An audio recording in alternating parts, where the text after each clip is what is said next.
Good morning विद्यार्थियों। Vinayak coaching institute के digital platform पर आपका हार्दिक स्वागत है। हम लोग पढ़ रहे थे चाइल्ड डेवलपमेंट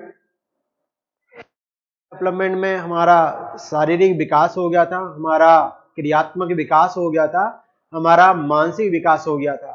अब हम लोग चाइल्ड डेवलपमेंट का सबसे महत्वपूर्ण टॉपिक, सबसे इंपॉर्टेंट टॉपिक हम स्टार्ट करने जा रहे हैं। इसलिए आप ध्यान से उसको पढ़िएगा, ध्यान से उसको समझिए, लिखिएगा। हम लोग आपको लिखाएंगे भी और उसको अच्छे से समझना है। कहीं किताबों में आपको नहीं मिलेगा जो हम लोग पढ़ाने जा रहे हैं। कौन सा? कॉग्निटिव डेवलपमेंट, मतलब संज्ञानात्मक विकास। कौन सा विकास? संज्ञानात्मक विकास। तो आप हेडिंग डाल लीजिए संज्ञानात्मक विकास।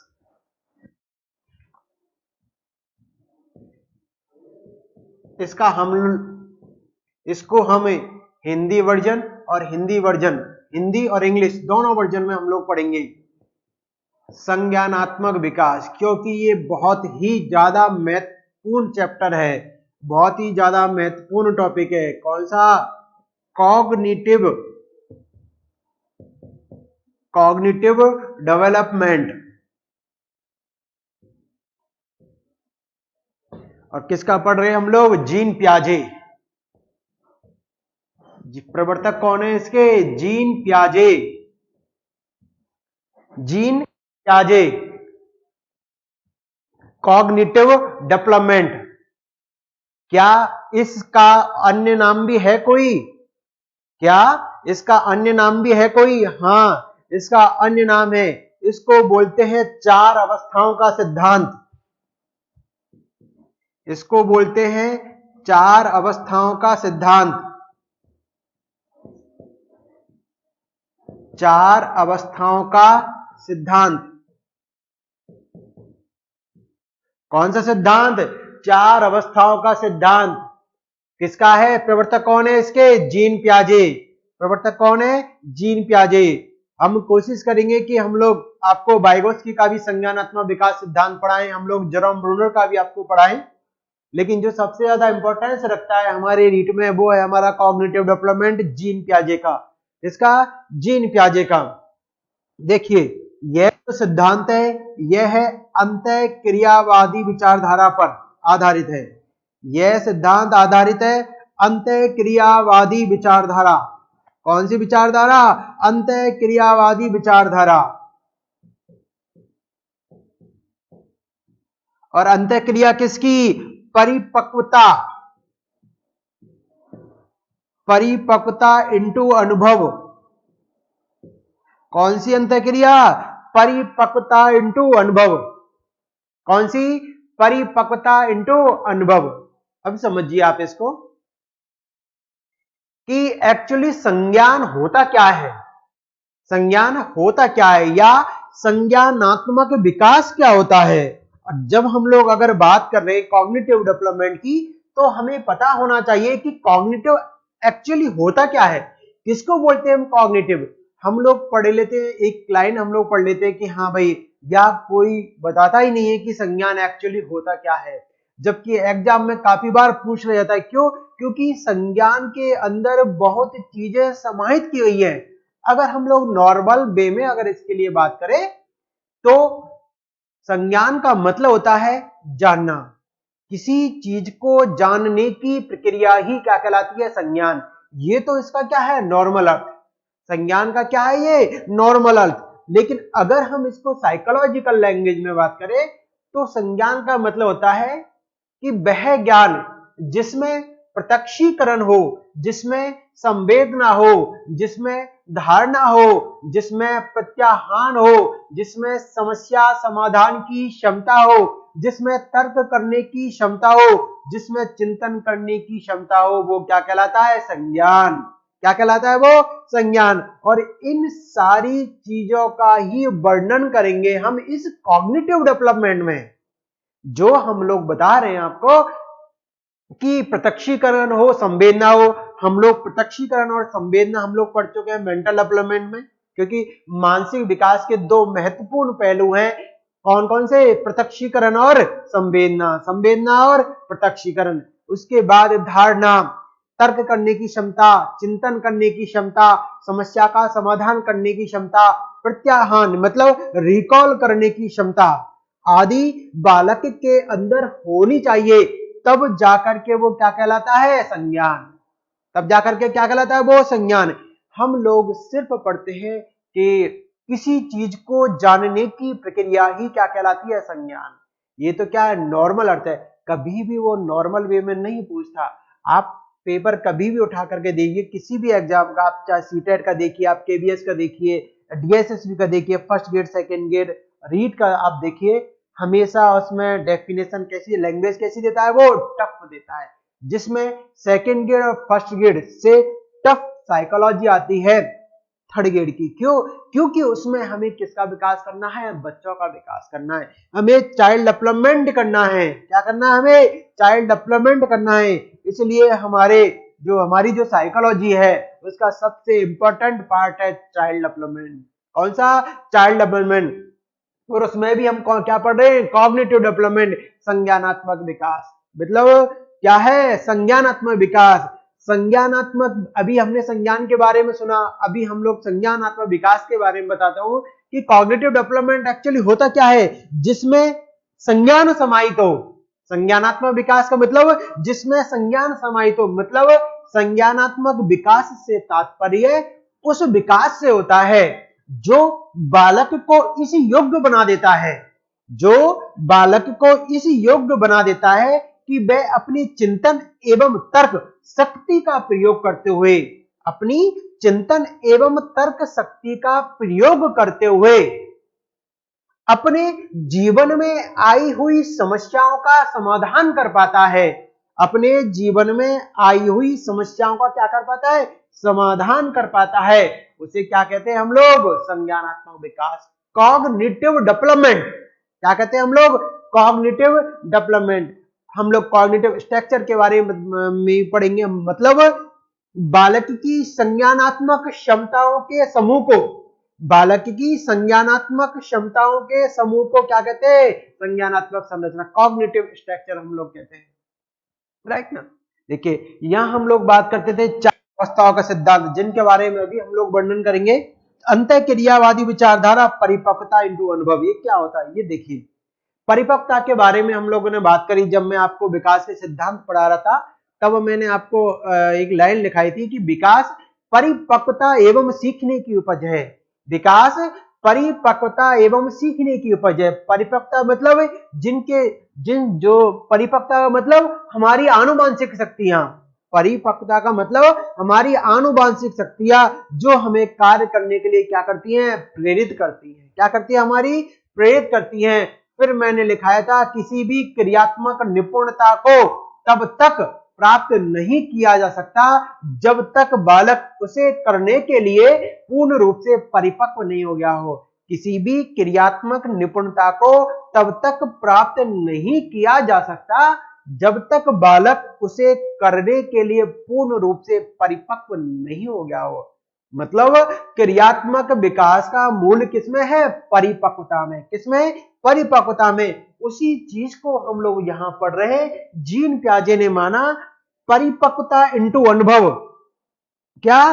परिपक्वता इंटू अनुभव, मतलब इन दोनों की क्या होती है? अंतःक्रिया। इन दोनों की क्या होती है?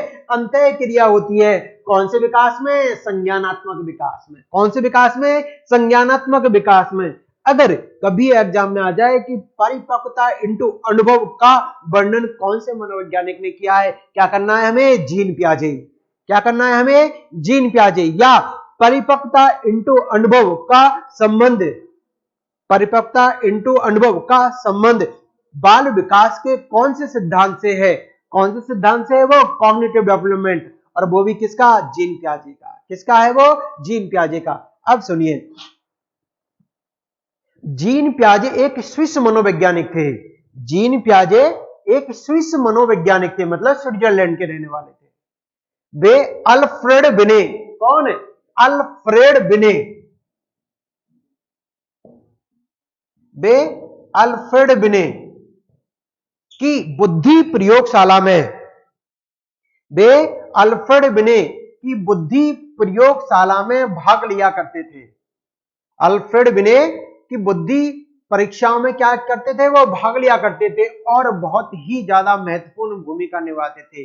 तभी उनके दिमाग में बालकों के संज्ञानात्मक विकास का ख्याल आया, तभी उनके दिमाग में बालकों के संज्ञानात्मक विकास का क्या आया, ख्याल आया।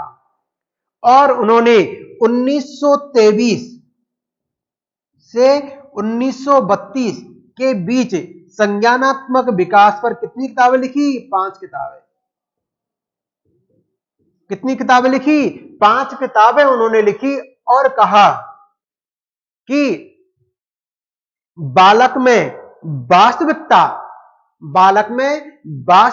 के बारे में जानने की क्षमता, बालक में वातावरण के वास्तविकता या किसी चीज की वास्तविकता के बारे में जानने की क्षमता न तो परिपक्वता से आती है न ही अनुभव से आती है, न तो परिपक्वता से आती है न ही अनुभव से आती है, बल्कि वह दोनों से आती है। मतलब वह दोनों की अंतः क्रिया का परिणाम होती है।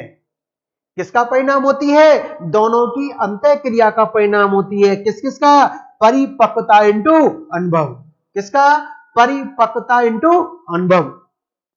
आप लिखिए थोड़ा सा, सबसे पहले आप लिख लीजिए, डालिए संज्ञानात्मक विकास। इसके प्रवर्तक हैं जीन पियाजे। इंग्लिश में लिख लीजिए कॉग्निटिव डेवलपमेंट। इंग्लिश में लिख लीजिए कॉग्निटिव डेवलपमेंट।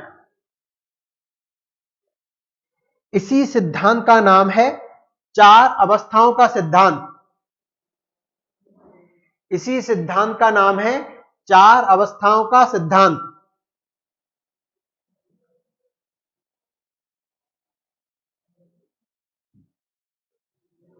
यह सिद्धांत, लिखिए फिर, यह सिद्धांत अंतः क्रियावादी विचारधारा पर आधारित है।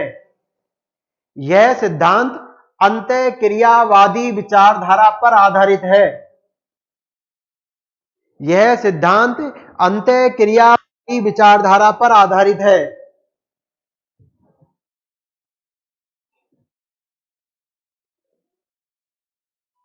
यह सिद्धांत अंतः क्रियावादी विचारधारा पर आधारित है। नीचे ब्रैकेट में लिख लीजिए परिपक्वता इंटू अनुभव।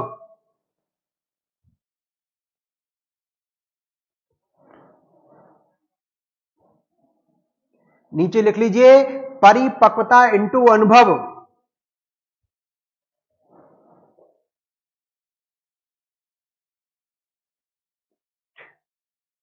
ठीक है, अब लिखिए आप, सबसे पहले हेडिंग डालिए संज्ञान। सबसे पहले हेडिंग डालिए संज्ञान।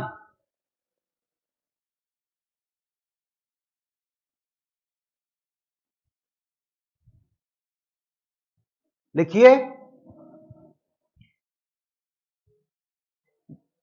किसी भी चीज को जानने की प्रक्रिया संज्ञान कहलाती है। किसी भी चीज को जानने की प्रक्रिया संज्ञान कहलाती है।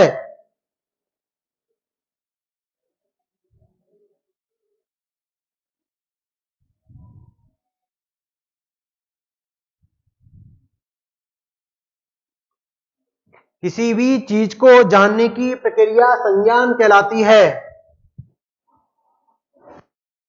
अर्थात संज्ञान से तात्पर्य, अर्थात संज्ञान से तात्पर्य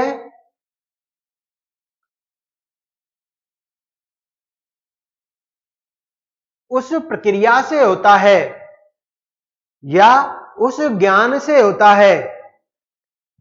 संज्ञान से तात्पर्य उस प्रक्रिया से होता है या उस ज्ञान से होता है जिसमें प्रत्यक्षण हो, जिसमें प्रत्यक्षण हो, जिसमें प्रत्यक्षण हो, संवेदना हो,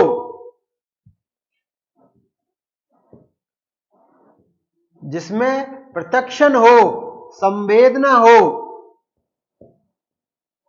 प्रत्याहान हो,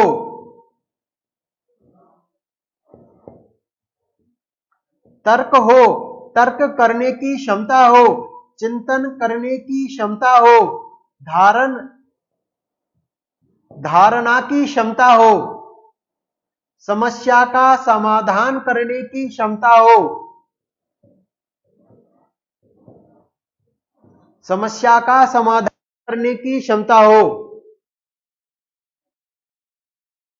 अर्थात संज्ञान क्या होता है? जिसमें प्रत्यक्षीकरण की क्षमता हो, जिसमें संवेदना हो, जिसमें प्रत्याहान हो। प्रत्याहान को बोलते हैं इंग्लिश में रिकॉल, मतलब दोहराने की क्षमता हो, तर्क करने की क्षमता हो, चिंतन करने की क्षमता हो, धारणा मतलब किसी चीज के बारे में जानना, किसी चीज के बारे में विचार, अपने विचार व्यक्त करना, अपनी धारणा का है किसी चीज के बारे में, उसकी क्षमता हो, और समस्या समाधान की क्षमता हो। क्या कहलाता है वो? संज्ञान। क्या कहलाता है वो? संज्ञान कहलाता है। अब देखिए, हमने अभी तक पढ़ा है कि संज्ञान, है ना, यही पढ़ा है हमने संज्ञान। इसके ऊपर भी एक चीज होती है, क्या? मेटा संज्ञान। क्या होती है? मेटा संज्ञान। क्या होती है? मेटा संज्ञान। ये लिख लिया आपने? संज्ञान वह प्रक्रिया है, यह वह ज्ञान है जिसमें प्रत्यक्षीकरण हो, जिसमें संवेदना हो, जिसमें प्रत्याहान हो, जिसमें तर्क करने की क्षमता हो, जिसमें चिंतन करने की क्षमता हो, जिसमें धारणा की क्षमता हो, जिसमें समस्या समाधान की क्षमता हो। क्या कहलाता है वो? संज्ञान कहलाता है। क्या कहलाता है? संज्ञान कहलाता है। संज्ञान के बाद हम पढ़ रहे हैं मेटा संज्ञान।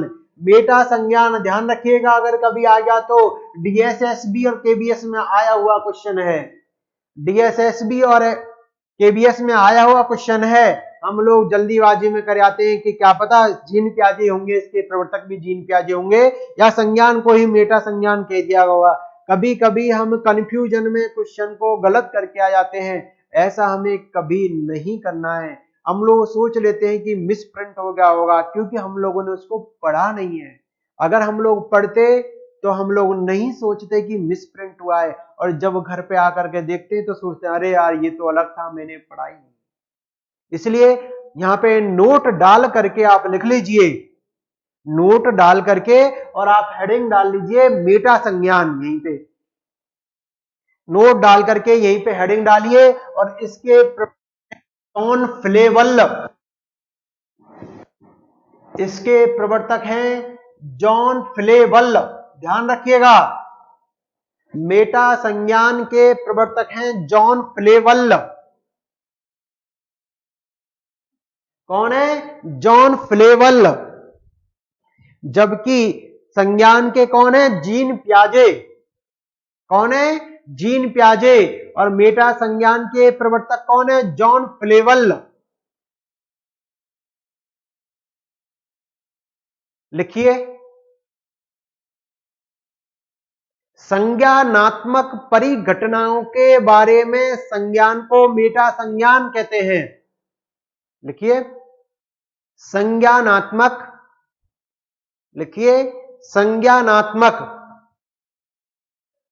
संज्ञानात्मक परिघटनाओं के बारे में, संज्ञानात्मक परिघटनाओं के बारे में संज्ञान को मेटा संज्ञान कहते हैं। संज्ञानात्मक परिघटनाओं के बारे में संज्ञान को मेटा संज्ञान कहते हैं। मतलब वहां संज्ञान क्या करें? ज्ञान के बारे में ज्ञान होना, यहां संज्ञान के बारे में संज्ञान होना क्या कहलाता है? मेटा संज्ञान कहलाता है। और इसके प्रवर्तक कौन है? John Flavell. कौन है? John Flavell. नाम याद रखिएगा। आपको एक नाम याद है, जब मैंने स्टार्टिंग में बताया था कि खेल मनोविज्ञान के प्रवर्तक कौन है, उसका भी नाम ऐसा अजीब सा ही था। बताया था ना, खेल मनोविज्ञान के प्रवर्तक कौन है? खेल मनोविज्ञान के प्रवर्तक कौन है? Coleman Griffith. कौन है? Coleman, Coleman Griffith. किसके प्रवर्तक हैं ये? खेल मनोविज्ञान के प्रवर्तक हैं। मेटा संज्ञान के प्रवर्तक कौन है? जी में जॉन फ्लेवेल, कौन है? जॉन फ्लेवेल, नाम याद रखिएगा। नीचे आप लिखिए संज्ञानात्मक विकास, हेडिंग डालिए संज्ञानात्मक विकास। संज्ञानात्मक विकास किसे कहते हैं?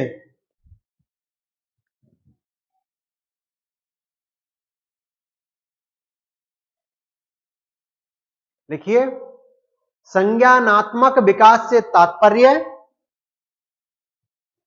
संज्ञानात्मक विकास से तात्पर्य, संज्ञानात्मक विकास से तात्पर्य उस विकास से होता है, संज्ञानात्मक विकास से तात्पर्य उस विकास से होता है जो बालक को, जो बालक को इस योग्य बना देता है। संज्ञानात्मक विकास से तात्पर्य उस विकास से होता है जो उसे इस योग्य बना देता है, जो उसे इस योग्य बना देता है कि वह अपनी तर्क एवं चिंतन शक्ति, कि वह अपनी तर्क एवं चिंतन शक्ति का प्रयोग करते हुए, कि वह अपनी तर्क एवं चिंतन शक्ति का प्रयोग करते हुए अपने जीवन में आई हुई, तर्क एवं चिंतन शक्ति का प्रयोग करते हुए अपने जीवन में आई हुई समस्याओं का समाधान कर पाता है। अपनी तर्क एवं चिंतन शक्ति का प्रयोग करते हुए अपने जीवन में आई हुई समस्याओं का समाधान कर पाता है।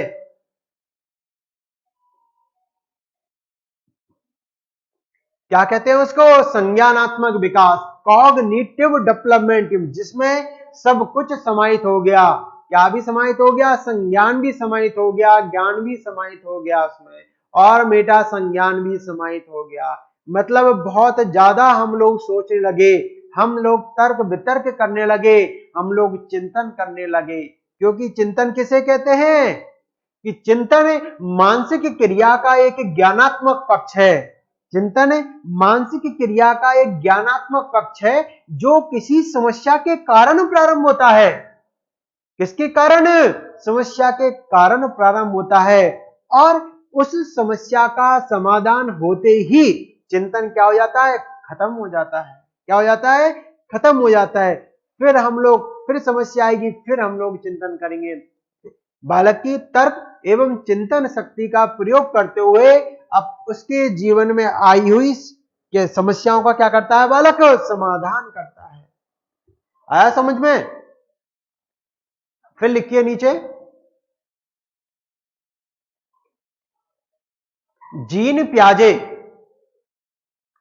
जीन पियाजे एक स्विस मनोवैज्ञानिक थे।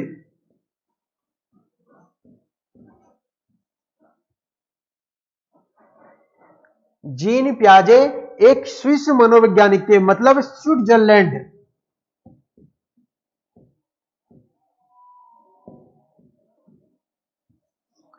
स्विट्जरलैंड के रहने वाले थे। जीन पियाजे एक स्विस मनोवैज्ञानिक थे। वे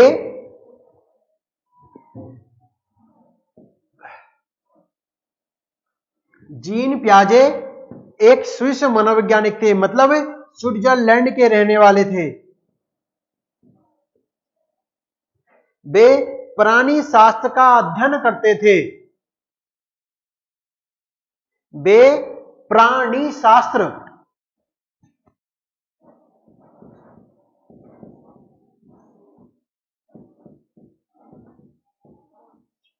वे प्राणी शास्त्र का अध्ययन करते थे और अल्फ्रेड बिने के साथ, वे अल्फ्रेड बिने के साथ बुद्धि परीक्षणों में बुद्धि परीक्षणों में, उनकी प्रयोगशाला में, बुद्धि परीक्षणों में उनकी प्रयोगशाला में बहुत ही महत्वपूर्ण भूमिका निभाते थे।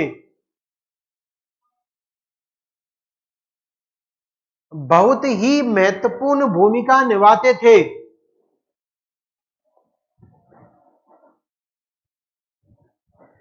उसी समय उनके दिमाग में, उसी समय उनके दिमाग में बच्चों के संज्ञानात्मक विकास का ख्याल आया। उसी समय उनके दिमाग में बच्चों के संज्ञानात्मक विकास का ख्याल आया।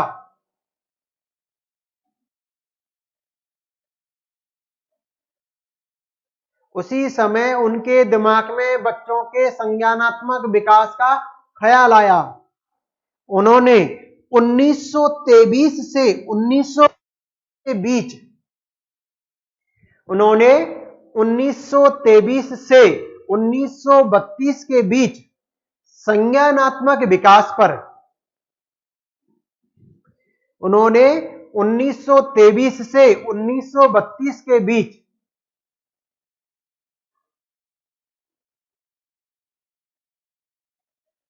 संज्ञानात्मक विकास पर 5 किताबें लिख डाली या लिखी। 1923 से 1932 के बीच 5 किताबें लिखी या 5 किताबों का प्रकाशन किया और कहा कि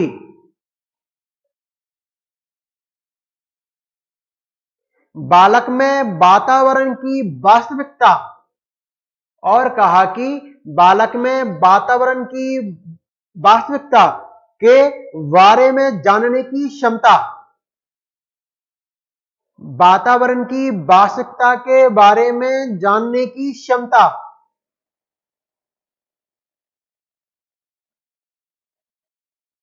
न तो परिपक्वता पर निर्भर करती है,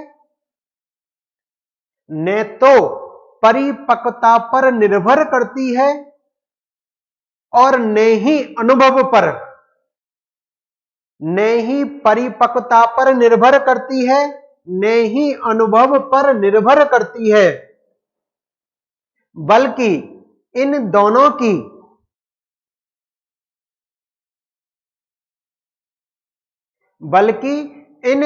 की अंतःक्रिया का परिणाम होती है, बल्कि इन दोनों की अंतःक्रिया का परिणाम होती है।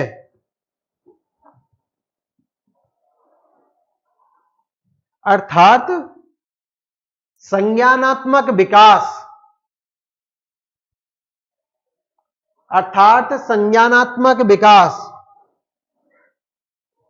परिपक्वता और अनुभव, अर्थात संज्ञानात्मक विकास, परिपक्वता और अनुभव की, संज्ञानात्मक विकास, परिपक्वता एवं अनुभव की अंतःक्रियावादी विचारधारा पर आधारित है। संज्ञानात्मक विकास, परिपक्वता एवं अनुभव की अंतःक्रियावादी विचारधारा पर आधारित है।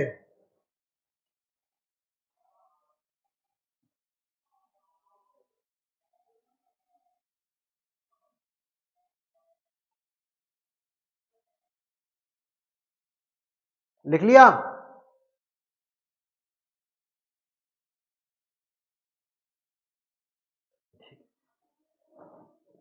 आगे डालिए। संज्ञानात्मक विकास से संबंधित महत्वपूर्ण तथ्य,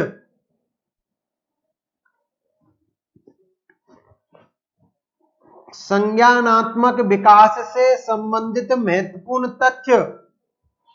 हम डायरेक्ट सिद्धांतों को पढ़ते हैं, हम उनमें से नहीं पढ़ते, इसलिए हम जो चीज नहीं पढ़ी है आपने उनके बारे में भी अध्ययन करेंगे और अच्छे से आपको समझाएंगे।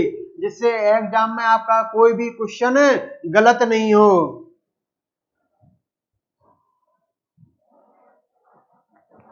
लिखिए, इंग्लिश में भी पढ़ेंगे और हिंदी में भी पढ़ेंगे।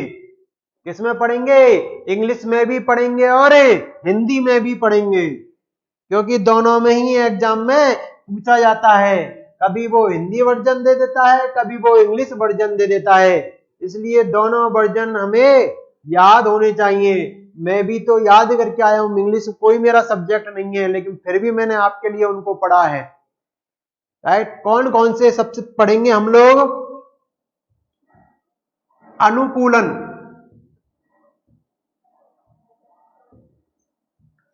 कौन कौन सा पढ़ेंगे हम लोग? अनुकूलन। इसको इंग्लिश में बोलते हैं एडेप्टेशन। स्पेलिंग हो सकता है गलती हो जाए स्पेलिंग में, लेकिन मीन वो ही है, अनुकूलन मतलब एडेप्टेशन। इसमें हम दो उप प्रक्रियाओं को पढ़ेंगे। आत्मसातकरण,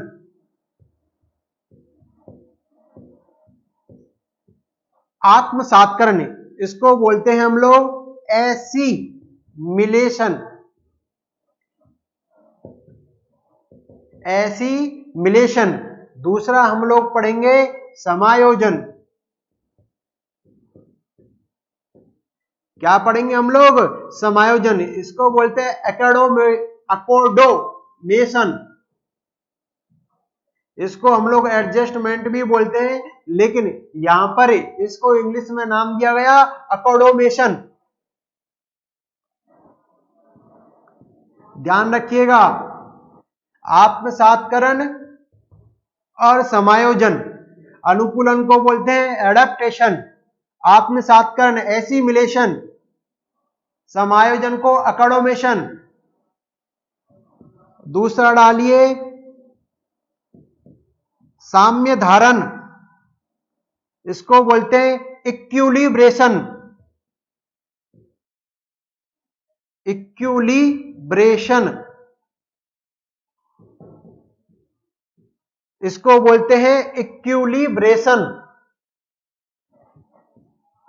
तीसरा लिखिए संरक्षण,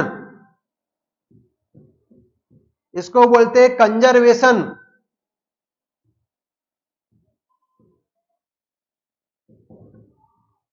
इसको बोलते हैं कंजर्वेशन। संज्ञानात्मक संरचना, संज्ञानात्मक संरचना इसको बोलते हैं कॉग्निटिव स्ट्रक्चर। कॉग्निटिव स्ट्रक्चर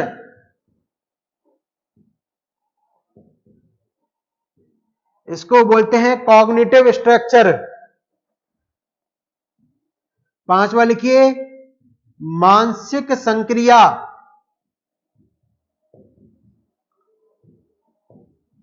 मानसिक संक्रिया मेंटल ऑपरेशंस।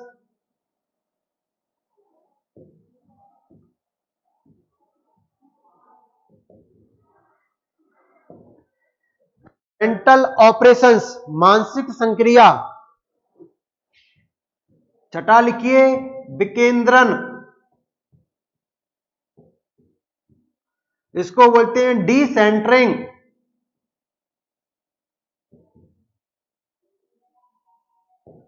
इसको बोलते हैं डिसेंटरिंग। सातवां लिखिए स्कीम्स, SCHEMES स्कीम्स। आठवां लिखिए स्कीमा, SCHEMA स्कीमा। स्पेलिंग में गलतियां हो सकती हैं, लेकिन मीन वो ही है। संज्ञानात्मक विकास को पढ़ने से पहले हम कितनी चीजों के बारे में पढ़ेंगे? 8 चीजों के बारे में। कितनी चीजों के बारे में? 8 चीजों के बारे में अध्ययन करेंगे। पहला कौन सा? अनुकूलन। पहला कौन सा है? अनुकूलन, जिसको इंग्लिश में बोलते हैं एडेप्टेशन। क्या बोलते हैं? एडेप्टेशन बोलते हैं। इसमें दो चीजों को पढ़ेंगे हम लोग, आत्मसात्करण और समायोजन, एसिमिलेशन और अकोमोडेशन। समायोजन को एडजस्टमेंट भी बोलते हैं हम लोग, लेकिन यहां पर इसके लिए इंग्लिश मीन यूज किया गया है अकोमोडेशन। अगर ये नहीं आता है तो एडजस्टमेंट तो आएगा ही, अगर ये नहीं आता है तो क्या आएगा, एडजस्टमेंट। क्या आएगा, एडजस्टमेंट। उसके बाद हम लोग पढ़ेंगे साम्य धारण, मतलब इक्विलिब्रेशन, इसको इंग्लिश में बोलते हैं इक्विलिब्रेशन। तीसरा पढ़ेंगे हम लोग संरक्षण, मतलब कंजर्वेशन, संरक्षण का मतलब कंजर्वेशन। चौथा कॉग्निटिव स्ट्रक्चर, संज्ञानात्मक संरचना। उसके बाद मानसिक संक्रिया, मेंटल ऑपरेशंस, क्या पढ़ेंगे हम लोग, मेंटल ऑपरेशंस। छठा कौन सा, विकेंद्रण, मतलब रीसेंटरिंग, क्या पढ़ेंगे हम लोग, डिसेंटरिंग हम लोग पढ़ेंगे। सातवां कौन सा, स्कीम्स, सातवां कौन सा, स्कीम्स। और आठवां कौन सा, स्कीमा, आठवां कौन सा, स्कीमा। और इसी के साथ हम लोग पढ़ेंगे मूल स्कीमा।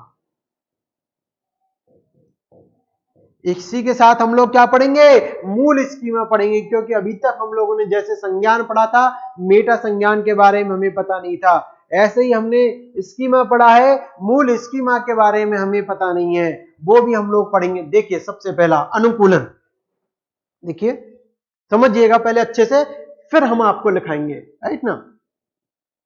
देखिए अनुकूलन, अनुकूलन किसे कहते हैं कि बालक में वातावरण के साथ, बालक में वातावरण के साथ समायोजन करने की एक जन्मजात शक्ति होती है।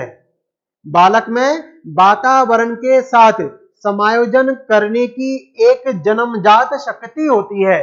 उस शक्ति का बालक क्या करता है, प्रयोग करता है, उस शक्ति का बालक क्या करता है, प्रयोग करता है। इस अनुकूलन में दो उप प्रक्रियाओं का वर्णन किया है जीन पियाजे ने। इस अनुकूलन में दो उप प्रक्रियाओं का वर्णन किया है जीन पियाजे ने, आत्मसात्करण और समायोजन, एसिमिलेशन और अकोमोडेशन। आत्मसात्करण क्या होता है, देखिए बालक अपने जीवन में आई हुई समस्याओं का समाधान करने के लिए, बालक अपने जीवन में आई हुई समस्याओं का समाधान करने के लिए अपनी गत अनुभूतियों का, गत का मतलब पास्ट, पास्ट अपनी फीलिंग्स को, पास्ट एक्सपीरियंस को काम में लेता है। बालक अपने जीवन में आई हुई समस्याओं का समाधान करने के लिए अपनी गत अनुभूतियों का क्या लेता है, सहारा लेता है। क्या लेता है बालक, सहारा लेता है। जैसे देखिए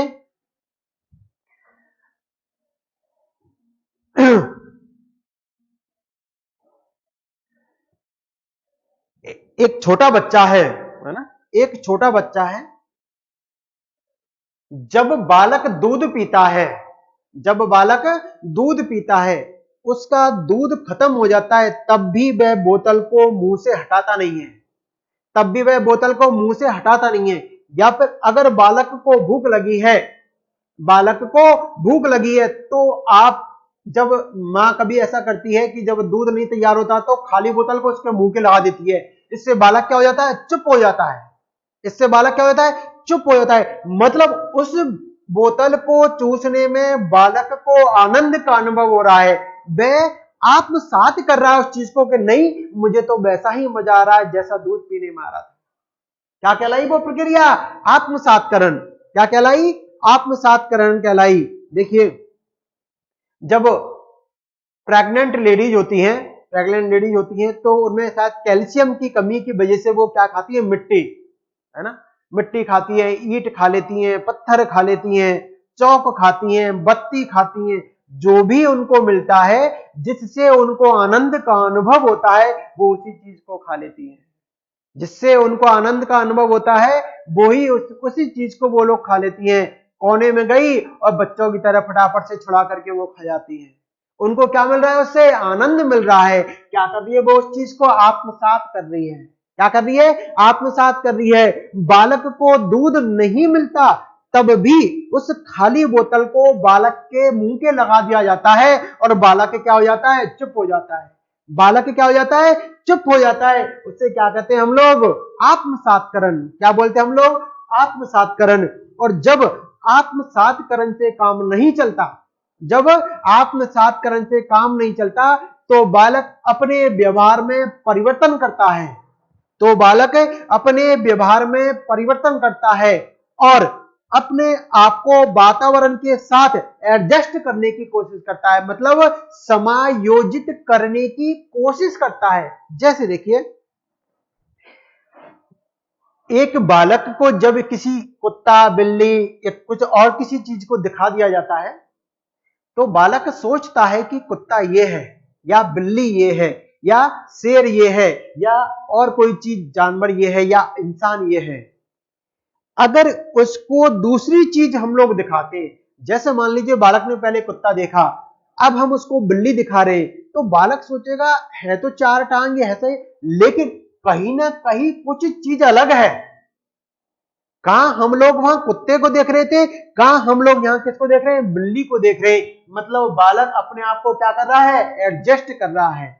बालक क्या कर रहा है, अपने आप को एडजस्ट कर रहा है। क्या कर रहा है बालक, एडजस्ट कर रहा है। और यही क्या है, अनुकूलन है। अनुकूलन में कितनी चीजें समझी हमने, दो चीजें, आत्मसात्करण और समायोजन। आत्मसात का मतलब बालक उस वस्तु को मुंह में लेने की कोशिश करता है जिससे उसे क्या होती है, आनंद की प्राप्ति होती है, उसे आत्मसात्करण कहा जाता है। क्या बोलते हैं उसको, आत्मसात्करण। और जब आत्मसात्करण से काम नहीं चलता, तो बालक अपने व्यवहार में परिवर्तन करता है और वातावरण के साथ अपने आप को एडजस्ट करने की कोशिश करता है। क्या कहलाता है वो, समायोजन कहलाता है। क्या कहलाता है वो, समायोजन कहलाता है, अकोमोडेशन कहलाता है। अब देखिए साम्य धारण, इक्विलिब्रेशन। साम्य धारण क्या है, साम्य धारण अनुकूलन के समान ही प्रक्रिया है। साम्य धारण अनुकूलन के समान ही प्रक्रिया है। इसमें आत्मसात्करण, इसमें आत्मसात्करण और समायोजन दोनों का मिश्रण होता है। इसमें आत्मसात्करण और समायोजन दोनों का क्या होता है, मिश्रण होता है। बालक के सामने जब कोई समस्या आती है, बालक के सामने जब कोई समस्या आती है जिसका उसने अनुभव नहीं किया है, बालक के सामने जब कोई समस्या आती है जिसका उसने अनुभव नहीं किया है, जिससे वह क्या हो जाता है, असंतुलित हो जाता है। क्या हो जाता है, वो असंतुलित हो जाता है। और अपने व्यवहार में संतुलन लाने के लिए, अपने व्यवहार में संतुलन लाने के लिए किसका प्रयोग करता है, वो आत्मसात्करण और समायोजन दोनों का मिक्सिंग रूप में क्या करता है, वो प्रयोग करता है। उसको क्या बोलते हैं हम लोग, साम्य धारण। क्या बोलते हैं, इक्विलिब्रेशन। मान लीजिए कभी हमारे सामने ऐसी परिस्थितियां खड़ी हो जाती है कि हम लोग सोचते हैं कि अभी क्या करें, है ना, मेरा दिमाग काम नहीं कर रहा, मेरा दिमाग काम नहीं कर रहा, ये हम लोग सोचते हैं। मतलब जब हम लोग ऐसे बोलते तो कैसे हो गए, हम लोग असंतुलित हो गए। असंतुलित हो गए तो हम किसी चीज का प्रयोग करेंगे, हम लोग साम्य धारण का हम लोग प्रयोग करेंगे, इक्विलिब्रेशन का हम लोग प्रयोग करेंगे, इन दोनों का। कि नहीं, मुझे खुश रहना है, हर हाल में मुझे खुश रहना है, कोई बात नहीं, जो हो गया वो हो गया, मुझे हर हाल में खुश रहना है। और अपने आप को क्या करना है, मुझे एडजस्ट करना है। मुझे एक असंतुलित व्यक्ति नहीं रहना, मुझे एक संतुलित व्यक्ति रहना है। जैसा चैपलिन कहते हैं, जैसा चैपलिन कहते हैं, कौन से सिद्धांत में, संतुलन स्थैर्य के सिद्धांत में, कि असंतुलन की स्थिति में भी संतुलन बनाए रखना, असंतुलन की स्थिति में भी संतुलन बनाए रखना क्या काम करता है, वो साम्य धारण। क्या काम करता है, वो साम्य धारण। मतलब इक्विलिब्रेशन हमारा क्या करता है, काम करता है। संरक्षण, देखिए संरक्षण मतलब कंजर्वेशन। कंजर्वेशन ही एक ऐसा शब्द है जीन पियाजे का जिस पर सबसे ज्यादा मनोवैज्ञानिकों ने शोध किए हैं। संरक्षण ही एक ऐसा शब्द है जीन पियाजे का जिस पर मनोवैज्ञानिकों ने सबसे ज्यादा शोध किए हैं। और ये होता क्या है, देखिए, वातावरण की वास्तविकता, वातावरण की वास्तविकता एवं स्थिरता, वातावरण की वास्तविकता एवं स्थिरता या परिवर्तनशीलता को जानने एवं समझने की क्षमता ही संरक्षण कहलाती है।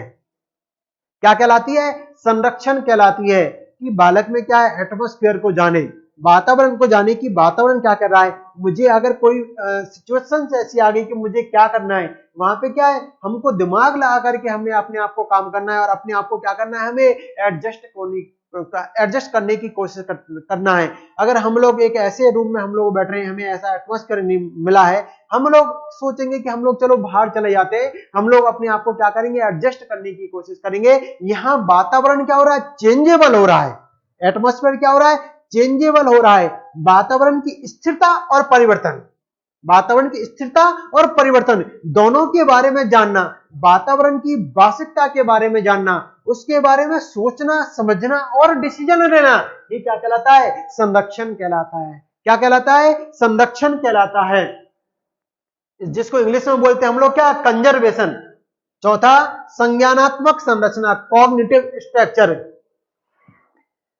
बालक की संज्ञानात्मक क्षमताओं के सेट को, बालक की संज्ञानात्मक क्षमताओं या संज्ञानात्मक क्षमताओं के समूह को क्या बोलते हैं हम लोग, कॉग्निटिव स्ट्रक्चर।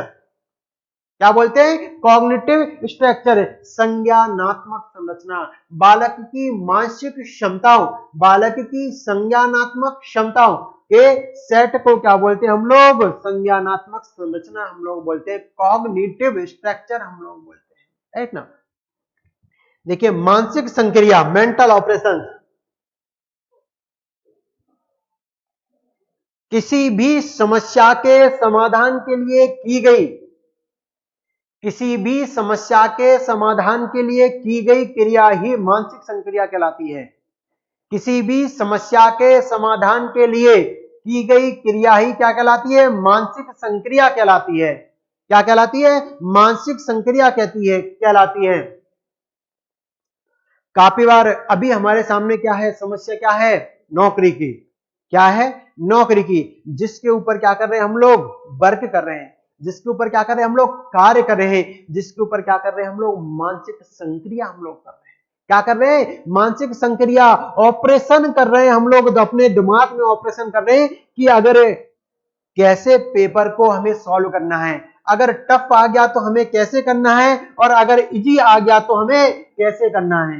क्या करना है हमें, टफ आ गया तो कैसे करना है और इजी आ गया तो कैसे करना है। अगर ये क्वेश्चन आ गया तो ऐसे सॉल्व करना है, कौन से क्वेश्चन को छोड़ना है, कौन से क्वेश्चन को नहीं करना। टाइम का डिसाइड कैसे करना है, क्योंकि 1.5 घंटे का पेपर है, टाइम का डिसाइड हमें कैसे करना है ना, ये सब क्या करते हैं हम लोग, सोचते हैं। 1.5 घंटे का या 2.5 घंटे का ऐसा कुछ पेपर है। क्या करते हैं हम लोग, मेंटल ऑपरेशन, हमारे दिमाग में मानसिक संक्रिया हम लोग करते हैं। क्या करते हैं, मानसिक संक्रिया। क्रिया तो हम लोग नॉर्मल हम लोग कर रहे थे, जाना आना फिरना घूमना ये सब हम लोग कर लेते, लेकिन संक्रिया कहां हो रही है, हमारे दिमाग में। मेंटल ऑपरेशन हमारे दिमाग में मानसिक संक्रिया हो रही है, जिसके आधार पर क्या लेते हैं हम लोग, डिसीजन हम लोग लेते हैं। विकेंद्रण, डिसेंटरिंग, किसी भी चीज के बारे में वास्तविक एवं वस्तुनिष्ठ रूप से सोचना ही क्या कहलाता है, विकेंद्रण।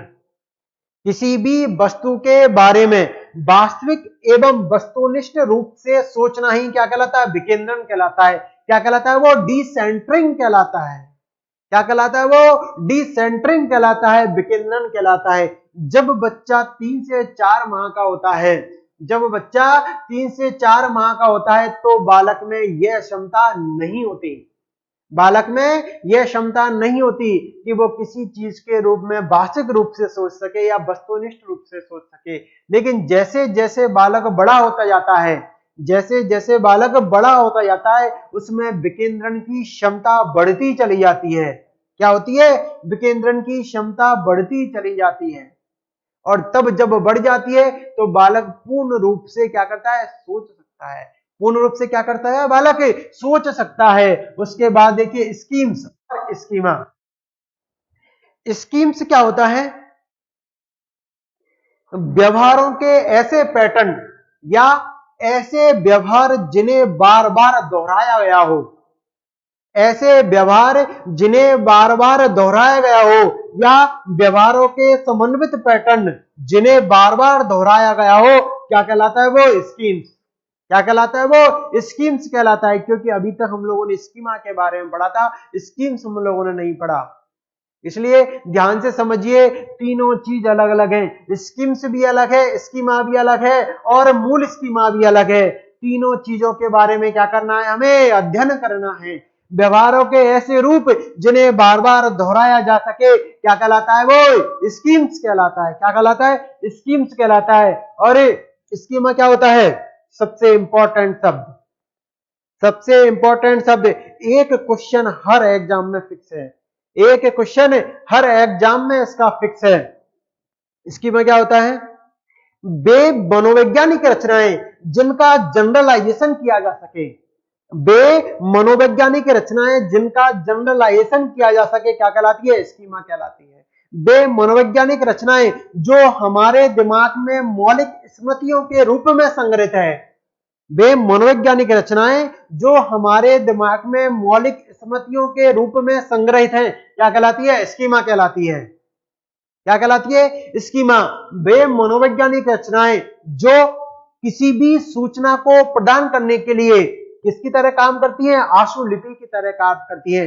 आशु का मतलब शीघ्र, शीघ्र ही किसी संदेश को पहुंचाना, शीघ्र ही किसी चीज को पहुंचाना, क्या कहता है? आशु। हिंदी में एक शब्द का प्रयोग होता है आशु कवि। इसका आशु कवि मतलब ऐसा कवि जो शीघ्र ही रचना करता हो, क्या कहलाता है? वो आशु कवि। ऐसे यहाँ पे वे मनोवैज्ञानिक रचनाएं जो किसी सूचना को प्रदान करने के लिए किसका काम करती हैं? आशुलिपि की तरह काम करती हैं। शीघ्र शीघ्र संदेश पहुंचाती हैं, शीघ्र ही क्या करती है? वो सामान्यकरण करती हैं, और हमारे दिमाग में क्या है? मौलिक स्मृतियों के रूप में संग्रहित पैकेट्स। ये पिछली बार आया हुआ था कि मौलिक स्मृतियों के रूप में संग्रहित पैकेट्स को क्या नाम दिया गया? क्या नाम दिया गया? स्कीमा नाम दिया गया। क्या नाम दिया गया? स्कीमा नाम दिया गया, राइट ना। उसके बाद फुल स्कीमा शब्द का प्रयोग नहीं किया है, लेकिन मैं आपको बता रहा हूं। एक क्लास में बहुत सारे बच्चे बैठे हैं, उनमें से एक बालक के साथ टीचर द्वारा ऐसा बिहेव किया जाता है कि ये बच्चा इन सबसे अलग है, ये बच्चा इन सबसे अलग है। बालक क्या सोचेगा कि टीचर को क्या मैं बुरा लगता हूं? जो ये 100 विद्यार्थी बैठे हैं, इनमें से सिर्फ मुझे ही कहा गया और किसी को नहीं कहा गया। एक बालक की कक्षा में सबके सामने हंसी उड़ाई जाती है। एक बालक की कक्षा में सबके सामने हंसी उड़ाई जाती है। उस हंसी के कारण उस बालक का व्यवहार कैसा हो जाता है? नकारात्मक हो जाता है। उस टीचर के प्रति उस बच्चे का व्यवहार कैसा हो जाएगा? नकारात्मक हो जाएगा। क्या हो जाएगा? नकारात्मक हो जाएगा। उससे ही क्या कहते हैं हम लोग? मूल स्कीमा कहते हैं। एक बालक की कक्षा में सबके सामने हंसी उड़ाई जाती है, उस हंसी के कारण उस बालक का व्यवहार कैसा हो जाता है? नकारात्मक हो जाता है। और बालक कहता है कि मैं वांछित नहीं हूं, मैं इन सब से अलग नहीं हूं, मैं वांछित नहीं हूं, जो मेरी हंसी उड़ाई जा रही है। बालक के ये विचारी, बालक के ये विचारी, बालक के ये नकारात्मक विचारी क्या कहलाते हैं? मूल स्कीमा कहलाते हैं। क्या कहलाते हैं? मूल स्कीमा कहलाते हैं। हमने अनुकूलन पढ़ा, हमने साम्य धारण पढ़ा, हमने संरक्षण के बारे में समझा, हमने संज्ञानात्मक संरचना के बारे में समझा, हमने मानसिक संक्रिया के बारे में समझा, हमने विकेंद्रण के बारे में समझा, हमने स्कीम्स के बारे में समझा, हमने स्कीमा के बारे में समझा, और इसके साथ ही हम लोगों ने पढ़ा है क्या? स्कीमा। क्या पढ़ाया हमने? मूल स्कीमा। जैसे जब हमने संज्ञान आपको बताया, और संज्ञान के साथ ही हम लोगों ने आपको बताया मेटा संज्ञान। संज्ञान के साथ ही क्या बताया? मेटा संज्ञान। संज्ञान के प्रवर्तक कौन है? जीन पियाजे। जबकि मेटा संज्ञान के प्रवर्तक कौन है? जॉन फ्लेवल। कौन है? जॉन फ्लेवल। मतलब संज्ञानात्मक परिघटनाओं के बारे में संज्ञान को क्या कहते हैं? मेटा संज्ञान कहते हैं। क्या कहते हैं? मेटा संज्ञान कहते हैं। ये शब्द आपको कहीं नहीं मिलेंगे, किसी आप देख लेना किताब में, या ऐसे अच्छे से कहीं आपको समझने को नहीं मिलेगा। इसलिए इन शब्दों पर ज्यादा से ज्यादा ध्यान दीजिए। इसलिए जीन पियाजे ने अपने कॉग्निटिव डेवलपमेंट को देने से पहले इन 8 शब्दों का वर्णन किया। कितने शब्दों का वर्णन किया? 8 शब्दों का वर्णन किया। और 8 और ये टोटल 2 मिलाकर के कितने हो गए? 10 हो गए, क्योंकि 2 किसमें इंक्लूड है? अनुकूलन में इंक्लूड है, आत्मसातकरण और समायोजन। और इसी के साथ ही हम पढ़ा क्या? मूल स्कीमा। क्या पढ़ा हमने? मूल स्कीमा पढ़ा। आया आपके समझ में कुछ? जिसका इंग्लिश मीन भी हम लोगों ने पढ़ा, मैं आपको दोबारा रिपीट कर देता हूं। अनुकूलन को कहते हैं एडेप्टेशन।